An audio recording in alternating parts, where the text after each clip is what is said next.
तर इथे बघत आहोत आपण ग्रोथ सेंटर मॅप ॲप्लिकेशन कसं भरायचं. तर या बटनवर ग्रोथ सेंटर मॅप बटनवर क्लिक करा. तुम्हाला इथे लोकेशन डिटेल्स दिसतील आणि ॲप्लिकेशन इन्फॉर्मेशन दिसेल. तर लोकेशन डिटेल्समध्ये आपल्याला डिव्हिजन सिलेक्ट करायचं आहे. आपण करूया कोकण.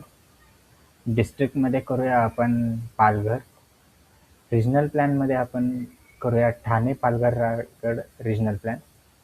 आणि regional plan growth centre peripheral मॅप्समध्ये सिलेक्ट करूया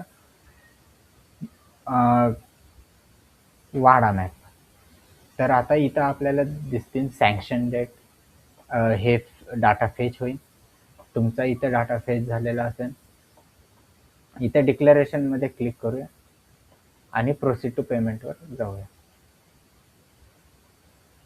तर इथं मी UTR नंबर टाकत आहे आणि तुम्ही चेक नंबर पण टाकू शकता. आणि इथं मी पेमेंट रिसिप्ट डाउनलोड झालेली असेल जेव्हा तुम्ही पेमेंट करता त्यावेळेस, आणि ती कंप्लीट पेमेंटवर क्लिक करूया.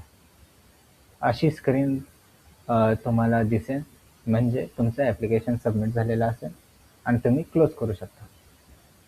आणि इथे तुम्हाला दिसेल तुमचं ॲप्लिकेशन सबमिट झालेलं आहे आणि हे डेटा तुम्ही पाहू पण शकता.